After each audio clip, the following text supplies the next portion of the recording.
안녕하세요. 이룸심리상담연구소의 이나영 소장입니다. 어느 날 부부가 저에게 찾아왔습니다. 남편이 어느 날 저에게 이혼하자고 한다. 우리가 가끔 싸우긴 했지만 모든 부부가 그러지 않냐. 7년간의 부부 생활을 하면서 싸우고 화해하고 하지만 좋은 관계를 가진 부부였다.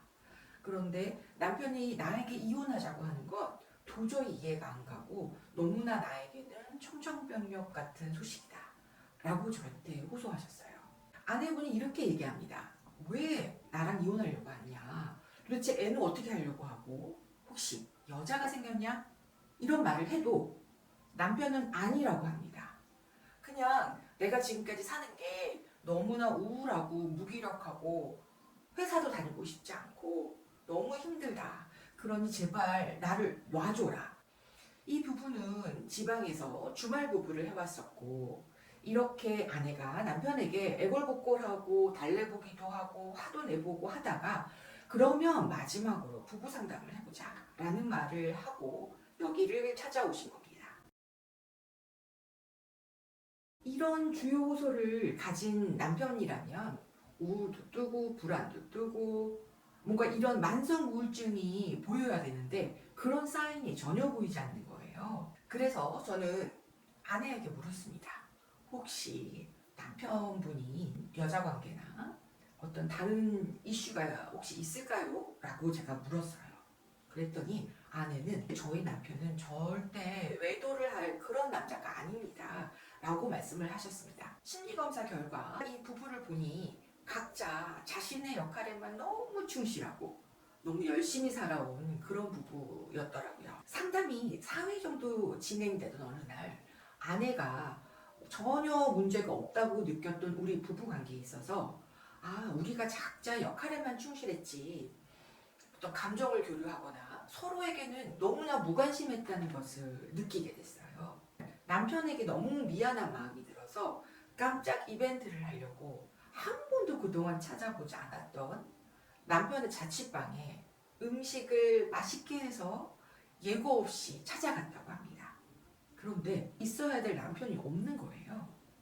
그래서 너무 당황한 나머지 아내가 남편한테 전화를 걸었다고 합니다. 자기야 지금 어디야? 남편의 말은 나 지금 자취방이지. 방금 들어와서 밥 먹으려고. 이렇게 말하는 거예요. 그러다가 너무 충격적인 사실을 알아냅니다. 남편이 다른 여자와 살림을 차린 거예요. 그 상간녀는 남편의 직장 동료였습니다. 저는 그 남편분하고 상담을 계속 이어갔습니다.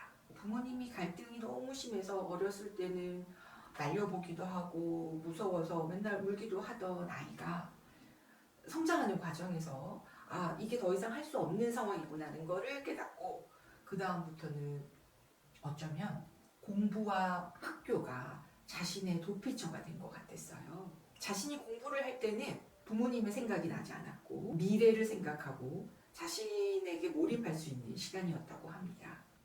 제가 이 남편분에게 엄마와의 관계가 어땠는지 여쭈었습니다.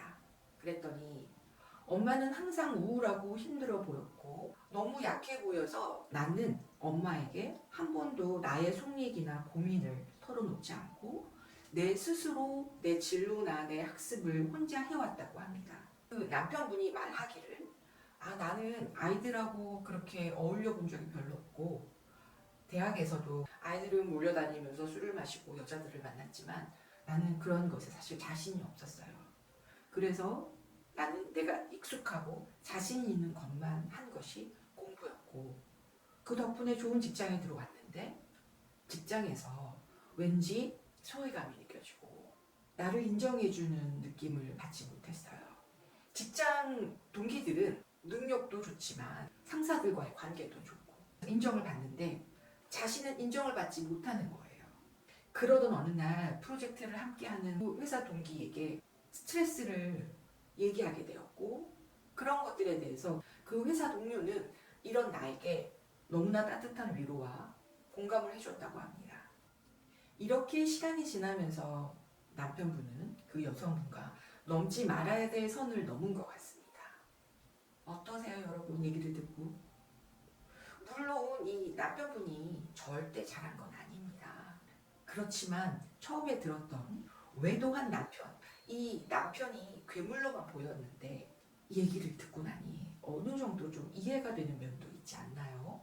부부는 자칫 잘못하면 이렇게 자신의 역할에만 너무 충실하고 도덕적이고 서로에게 배려하고 지나치게 열심히 사는 것이 잘 사는 것처럼 보일 수 있어요.